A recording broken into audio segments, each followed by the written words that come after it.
Vijay sir படம் ஜனநாயகன் தாமதமாக இருந்தாலும் மிக சரியான டைமில் அது கரெக்டாக வரும்னு நான் நம்புகிறேன். அதுக்கு வந்து காலம் சரியான நேரத்தில் கொண்டு வரும்னு நான் நம்புகிறேன். ஏன்னா காலம் நிறையா விஷயங்கள் அந்த மாதிரி டிசைன் பண்ணுது. ஸோ அந்த நம்பிக்கையில் இப்போ பொங்கலுக்கு ரிலீஸ் ஆக போகிற படங்கள் எல்லா படங்களும் பெரிய வெற்றி பெறணும் அண்டு மக்களை சந்தோஷப்படுத்தணும்னு நான் ஆண்டவனை வேண்டிக்கிறேன். நன்றி. போன வருஷம் பயங்கர செலிப்ரேஷனோடு நாங்கள் படத்தை ரிலீஸ் பண்ணுறதுக்கு முயற்சி பண்ணோம். அது தடங்களாகிடுச்சு. எனக்கு முதல் படத்துலேயே அது நடந்திருக்கு. பல தடங்களுக்கு அப்புறம் தான் முதல் படமும் ரிலீஸ் ஆச்சு. அடுத்த படம் அதை விட தடங்களாச்சு. ஸோ தடங்கள் ஒன்றும் புதுசு இல்லை, பழகினது தான். ஆனால் வந்து ஞானவேல் இருந்த சுச்சுவேஷனில் வந்து அவர் எனக்கு ஆறுதல் சொல்லிட்டு இருக்காரு, நான் அவருக்கு ஆறுதல் சொல்லிட்டு இருக்கேன். நான் என்ன நினைக்கவே நினைக்காதீங்க. நீங்கள் நிம்மதியாக இருங்க, அதுதான் முக்கியம். ஏன்னா அடுத்தபடியாக நம்ம கூப்பிட போகிற பர்சன் பற்றி சொன்னால் கிருத்தி ஷெட்டி ஒரு ஃப்ரேஸ் சொன்னாங்க, his goodness reflects in every characters that he play அப்படின்ட்டு. ஐ திங்க் அது ரொம்ப ஆப்டான ஒரு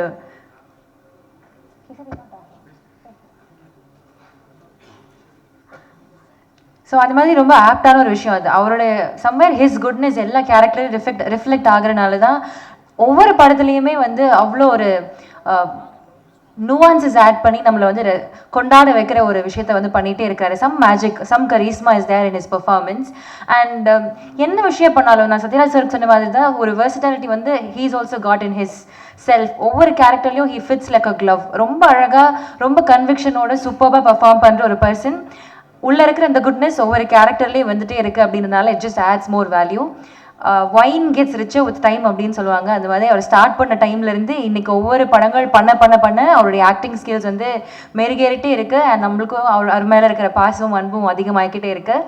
so this Vaathiyaar is gone to be a huge short success and we will love you even more. Thank you so much for giving us beautiful films all throughout. ஒரு சில வார்த்தைகள் from you, sir.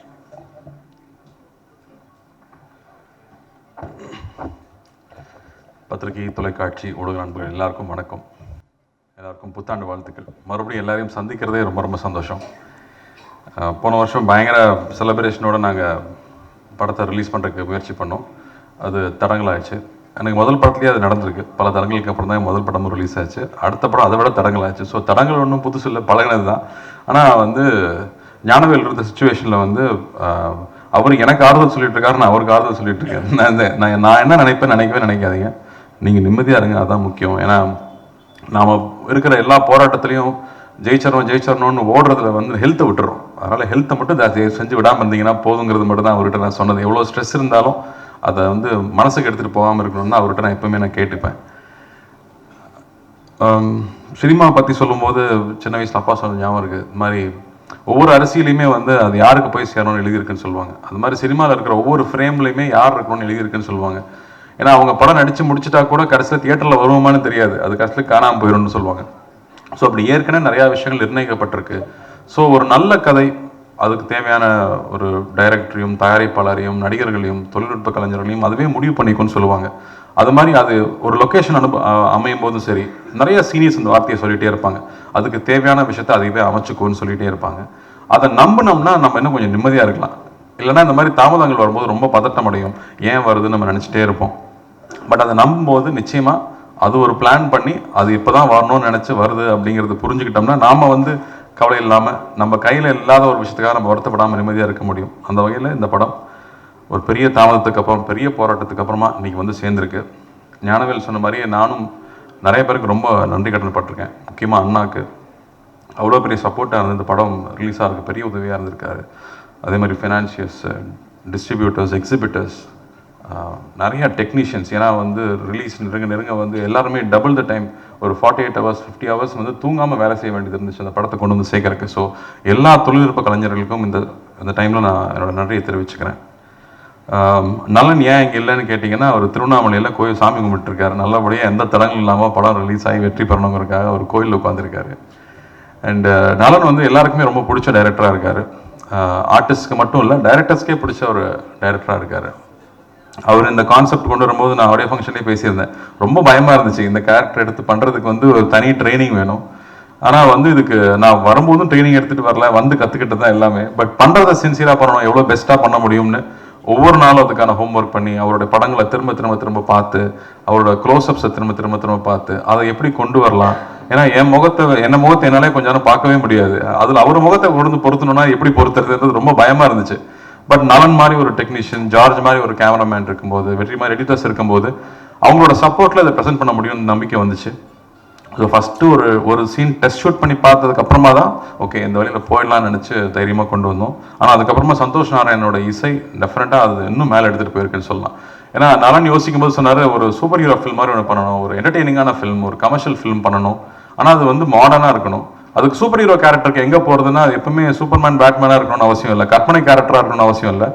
நம்ம சொசைட்டிலேயே வந்து super heroes இருந்திருக்காங்க. எம்ஜிஆர் அவர்கள் பார்த்தா அவர் real லைஃப்லையும் சரி ஸ்க்ரீன்லையும் சரி ஒரு மாஸ் ஹீரோவாகவே இருந்திருக்காரு. அவ்வளோ விஷயங்கள் வந்து எதிர்பார்க்க முடியாத விஷயங்கள், மனிதநேயம் மிக்க விஷயங்கள் பண்ணிகிட்டே இருந்திருக்காரு. அவர் ஏன் திரும்ப வரக்கூடாது அப்படின்னு அவர் யோசிச்சு கொண்டு வந்தது. அவர் தைரியமாக யோசிச்சுட்டாரு. ஆனால் எக்ஸிக்யூட் பண்ணுறது அவ்வளோ சிம்பிளாக இல்லை, பெரிய விஷயமா இருந்துச்சு. அண்ட் அவரை பற்றி தெரிஞ்சுக்க அவர் மேலே இருக்க மரியாதை கூடிக்கிட்டே இருந்துச்சு. யூஸ்வலாக வந்து படம் ரிலீஸ்க்கு முன்னாடி ஆழ்வார்பட்ட ஆஞ்சநேயர் கோயிலுக்கு போய் நானும் ஞானவேலும் கும்பிட்டு வருவோம். ஆனால் இந்த வாட்டி வந்து வாத்தியார் வச்சு படம் எடுத்ததுனால அவர் சமாதிக்கு போய் கும்பிடணுன்னு ஆசையாக இருந்துச்சு. அது முதலே நாங்கள் போகணும்னு நினச்சோம், அப்போ ரிலீஸ் தள்ளி போச்சு. இன்றைக்கி வந்து எந்த தடையும் இல்லாமல் நாளைக்கு ரிலீஸ் ஆகணுங்கிறதுக்காகவே காலையில் போய் கும்பிட்டு வரலான்னு போயிருந்தோம். அங்கே போய் நிற்கும் போது அங்கே இருக்கிற உணர்வே வேறையாக இருந்துச்சு. இங்கே இருக்கிறவர் எப்போவோ இறந்துட்டார், 40 வருஷம் ஆச்சுன்னு நினைக்கிறேன். ஆனால் அங்கே போய் நிற்கும் போது இன்னும் அவரை பற்றி நம்ம நினச்சிட்டு இருக்கோம், இன்னும் அவரை பற்றி ஒரு சினிமா எடுக்கணும்னு ஆசைப்படுறோம். அவருடைய இமேஜ் இன்னும் அவ்வளோ ஸ்ட்ராங்காக இருக்குது. அங்கே போய் அவரை கும்பிட்டுட்டு வரும்போது அதில் இருக்கிற உணர்வே வேறு. எனக்கு தெரிஞ்சு நிறையா விஷயங்கள் சேர்ந்து வந்து அமைஞ்சதுக்கு அவரோட பிளெஸிங் நிச்சயமாக இருக்குன்னு நான் நம்புகிறேன். ஸோ இந்த படம் பொங்கலுக்கு ரிலீஸ் ஆகுது. ரொம்ப வருஷத்துக்கு அப்புறமா எனக்கு ஒரு பொங்கல் ரிலீஸுங்கிறது எனக்கு ரொம்ப ரொம்ப சந்தோஷம். அந்த படம் குழந்தைங்களோட பார்த்து என்ஜாய் பண்ணக்கூடிய ஒரு ஜாலியான படம் தான் அது. அதில் சாங்ஸும் ஃபைட்டும் காமெடியும் எல்லாம் மிக்ஸ் ஆகிருக்கு. ஸோ நிச்சயமாக நலனுடைய ஃபேன்ஸுக்கும் சரி, பொங்கல் செலிப்ரேட் பண்ணணுன்னு வரவங்களுக்கும் சரி ரொம்ப எக்ஸைட்டிங்காக இருக்கும்னு நம்புகிறேன். அதில் சந்தோஷ் நாராயணன் வந்து அதை இன்னும் அழகான எக்ஸ்பீரியன்ஸாக மாற்றிருக்காரு. அவருக்கும் என்னுடைய நன்றியை தெரிவிச்சுக்கிறேன். ஹீரோயின் தட்டுப்பாடு இருக்குன்னு தமிழ் சினிமாவில் சொல்லிட்டு இருக்கும்போது நாங்கள் ஒரு நல்ல ஹீரோயினை இன்ட்ரடியூஸ் பண்ணுறோங்கிறதுல ரொம்ப ரொம்ப பெருமை. அவங்க ஏற்கனவே இன்ட்ரடியூஸ் ஆன ஹீரோயின் பயங்கர டேலண்டட். ஒவ்வொரு கேரக்டர் பண்ணும்போது அவ்வளோ ஹோம் ஒர்க் பண்ணி வந்து ஒர்க் பண்ணுறாங்க. ஸோ அந்த மாதிரி சின்சியராக இருக்கிறவங்க பார்த்தாலே ரொம்ப ரொம்ப பிடிக்கும். ஏன்னா ஒர்க்குக்கு வரும்போது அதை என்ஜாய் பண்ணி பண்ணுறவங்க இருக்கும்போது தான் அந்த சீன் இன்னும் டெவலப் ஆகிட்டே இருக்கும். ஸோ அவங்களுக்கு என்னோட வாழ்த்துக்கள். இந்த படம் அவங்களும் ரொம்ப நாளாக வெயிட்டிங், ஒரு படம் ரிலீஸ் ஆகிறதுக்காக ரொம்ப நாளாக வெயிட்டிங். கொஞ்சம் தட்டுனாலும் அழுகுறாங்க, அந்த அளவுக்கு அவங்க வந்து ஒரு பதட்டத்திலேயே இருக்கிறாள். ஸோ அவங்களுக்கும் இந்த படம் பெரிய வெற்றி அமையணும்னு நான் ஆண்டவனை வேண்டிக்கிறேன். சத்யராஜ் மாமா வந்து சொல்லிகிட்டே இருந்தார், கார்த்தி நீ இருக்கிறதுனால நான் அந்த படத்தை மன்னிச்சு விடுறேன்னு சொன்னார். ஸோ உண்மையாக சொன்னோமா பக்தியோடு தான் பண்ணியிருக்கோம். ரொம்ப ரொம்ப ரொம்ப சின்சியராக பக்தியாகவும் அவரை வந்து ஒரு டெமி காட் மாதிரி தான் பார்த்து அவர் ஸ்க்ரீனில் கொண்டு வந்திருக்கோம் அப்படின்னு நான் உங்களுக்கு உத்தரவாதம் கொடுக்க முடியும்னு நினைக்கிறேன். ஏன்னா அங்கே ப்ரொடியூசரோட அப்பாவும் வெயிட் பண்ணிட்டு இருக்காரு, என்னடா எடுத்து வச்சிருக்கீங்க பார்க்கணுன்ற மாதிரி. ஸோ நிச்சயமாக தைரியமாக உங்களுக்கு காட்டலாங்கிற ஒரு தன்னம்பிக்கை எங்களுக்கும் இருக்குது. ஆனந்த் சார் நன்றி. கிரண் சார், எவ்ரிடே செட்ஸில் வந்து நீங்கள் பண்ணுறது வந்து அவ்வளோ ரசிச்சிருக்கேன் நான். அந்த ஆர்ட் டெக்கார்னு சொல்லுவாங்க, அது என்னென்னு நான் அப்புறமா கூகுளில் போய் படித்து தெரிஞ்சுக்கிட்டேன். ஆனால் அதை வந்து அவ்வளோ கேஷுவலாக அவர் செட்டில் க்ரியேட் பண்ணது பியூட்டிஃபுல்லாக இருந்துச்சு. ஐ திங்க் நீங்கள் நோட்டீஸ் பண்ணி பார்த்தீங்கன்னா தெரியும், எல்லா பேக்ரவுண்ட்ஸ் அவ்வளோ அழகாக இருக்கும். சுந்தர் சார் வந்து ஒரு நடிப்பு ஆசிரியர், அவர்கிட்டலாம் பாராட்டுவாங்கிறது பெரிய விஷயம். ரொம்ப நன்றி சார் உங்கள் வாழ்த்துக்களுக்கு. அண்ட் வெற்றி, எவ்வளோ நாள் உட்காந்து செதுக்கியிருப்பீங்கன்னு தெரியும் அந்த படத்துக்கு, உங்களுக்கும் என்னோட நன்றி. And Shilpa, taking bold and unusual characters அவ்வளோ ஈஸி இல்லை, அதை எடுத்துகிட்டு பண்ணதுக்கு உங்களுக்கும் கங்க்ராச்சுலேஷன்ஸ். நம்ம வீட்டில் சம்டைம்ஸ் ரொம்ப டல்லாக உட்காந்துருப்போம். அப்போ வந்து எல்லாம் நன்மைக்கு தான் அப்பா சொல்லுவார். நம்ம அப்போ சொல்லும்போது புரியவே புரியாது, ஆனால் இப்போ புரியுது. ஸோ எல்லாத்துக்குமே ஒரு பிளான் இருக்குது. அந்த வகையில் வந்து விஜய் சார் படம் ஜனநாயகன் தாமதமாக இருந்தாலும் மிக சரியான டைமில் அது கரெக்டாக வரும்னு நான் நம்புகிறேன். அதுக்கு வந்து காலம் சரியான நேரத்தில் கொண்டு வரும்னு நான் நம்புகிறேன். ஏன்னா காலம் நிறையா விஷயங்கள் அந்த மாதிரி டிசைன் பண்ணுது. ஸோ அந்த நம்பிக்கையில் இப்போ பொங்கலுக்கு ரிலீஸ் ஆக போகிற படங்கள் எல்லா படங்களும் பெரிய வெற்றி பெறணும் அண்டு மக்களை சந்தோஷப்படுத்தணும்னு நான் ஆண்டவனை வேண்டிக்கிறேன். நன்றி, வணக்கம். அண்டு எப்பவும் உங்கள் அன்பு தேவை. Thank you. Thank you so much, sir. Request the team to pose for a picture.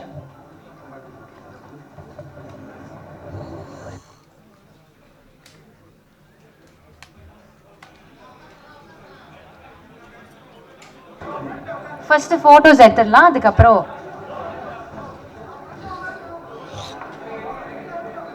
First videographers கொஞ்சம் வெயிட் பண்ணுங்க, ஃபோட்டோஸ் எடுத்துடலாம் first.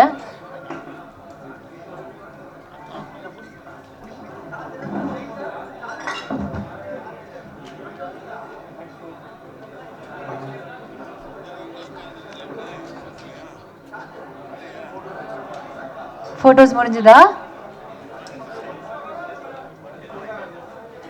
Photographers, can we please have you seated? Yeah, thank you. பின்னாடி வீடியோக்கு போஸ்ட் கொடுத்துடலாம்.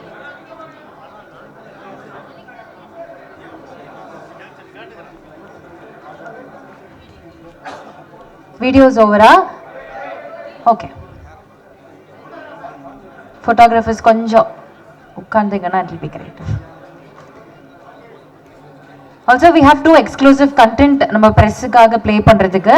So you can switch off the cameras. இது வந்து ப்ரெஸ்க்காகவே இப்போ நம்ம ஸ்ட்ரீம் பண்ணுறோம். We'll have you please seated எல்லாரும்.